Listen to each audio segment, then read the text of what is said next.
கிறிஸ்துவுக்கு அன்பானவர்களே, உங்கள் யாவரையும் ஆண்டுடைய திருப்பெயரில் வாழ்த்தி ஆசீர்வதிக்கிறேன். தேவனாய கடவுள் சிறப்பான நன்மைகளை இந்த நாட்களில் கொடுத்து நம்மை தாங்குவாராக.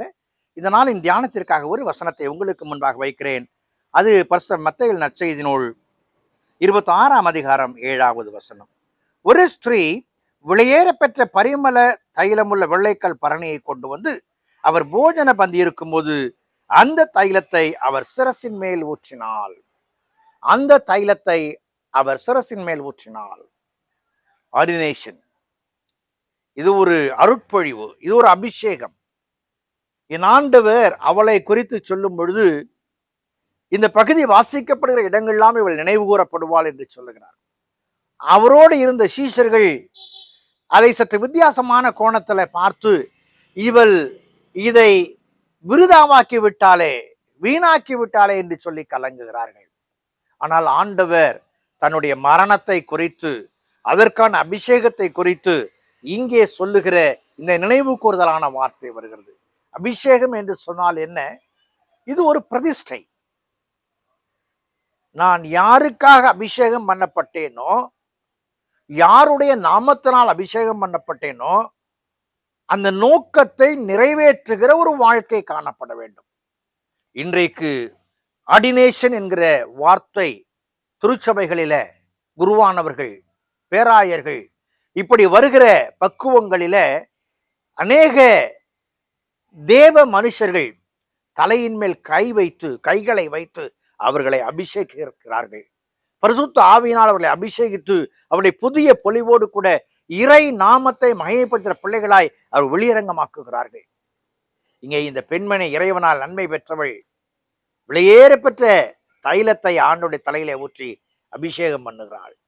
இன்றைக்கு அபிஷேகம் பெற்றவர் என்று சொல்லுகிற நம்முடைய வாழ்க்கையின் நிலைகள் எப்படியாய் காணப்படுகிறது பாருங்கள். ஆண்டவர் தெரிந்து கொண்ட சீஷர்கள்ல ஆண்டவர் தெரிந்து கொண்டவர் என்று சொல்லும் பொழுதே அவர்களை அபிஷேகித்து அழைத்திருக்கிறார்.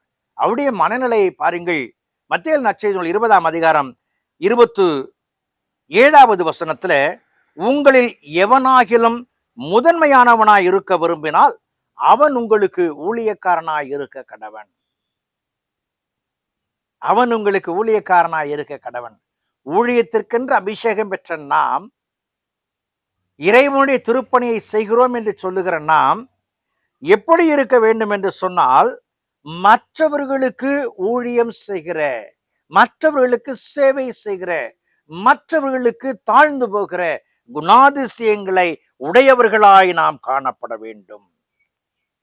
அபிஷேகம் என்பது இட் கம்ஸ் ஃப்ரம் காட். இறைவனுடைய சமூகத்திலிருந்து வருகிறதை நான் ஏற்க விரும்பினால், I set apart myself as a witness for God. நான் இறைவனுக்கென்று பிரித்தெடுக்கப்பட்டவனாக, சாட்சியாக நான் காணப்பட வேண்டும். என்னுடைய வாழ்வு நிலைகளில் எதையும் சீரமைத்து பார்க்கிற மன பாங்கு காணப்பட வேண்டும்.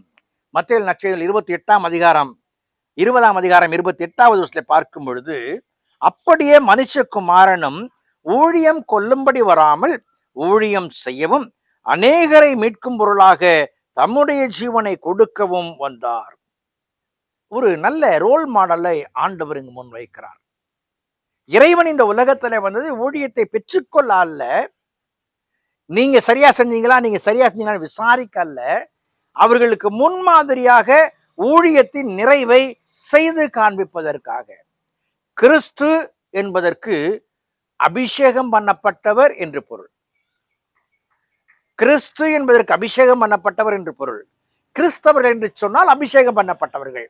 இன்றைக்கு என்னுடைய ஊழிய பாதையில, நம்முடைய ஊழிய பாதையில எந்த அளவுக்கு அந்த அபிஷேகத்தை கனப்படுத்துகிற மக்களாக, இந்த அபிஷேகத்துக்கு இடம் உண்டாகாதவருடைய வாழ்க்கையை அமைத்து மற்ற மக்களை ஆண்டவருக்குள் நடத்துகிற பிள்ளைகளாக நாம் காணப்படுகிறோம். நன்மை பெற்றவள் இறைவனை அபிஷேகிக்க எத்தனித்தாள்.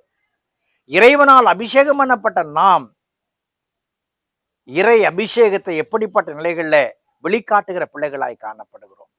அந்த எண்ணங்களோடு அடியெடுத்து வைப்போம். கடவுள் நம்மை ஆசீர்வதிப்பார். ஜெபம் செய்வோம். பரிசுத்தமும் கிருபையும் நிறைந்த நல்ல ஆண்டவரே, இந்த நாளுக்காய் இந்த விளைக்காய் நன்றி செலுத்துகிறோம். உம்முடைய திருக்கரங்கள் கர்த்தாவே எங்களை தாழ்த்துகிறோம் சுவாமி. நாங்கள் எங்களுக்கல்ல, உமக்கே சொந்தம். நாங்கள் அபிஷேகம் பண்ணப்பட்டது எங்களுடைய சுய லாபத்துக்காக முந்தி இருக்க செய்வதற்காக அல்ல, உம்முடைய நாமத்தை மட்டுமே உயர்த்தி பார்க்க அந்த எண்ணங்களோடு அடியெடுத்து வைத்து நிறைவுகளை மேன்மையை காண கிருபை வராட்டும் ஆசீர்வதியும். இயேசுவின் ஜெபிக்கிறோம் ஜெபக்கல் பிதாவே, ஆமென்.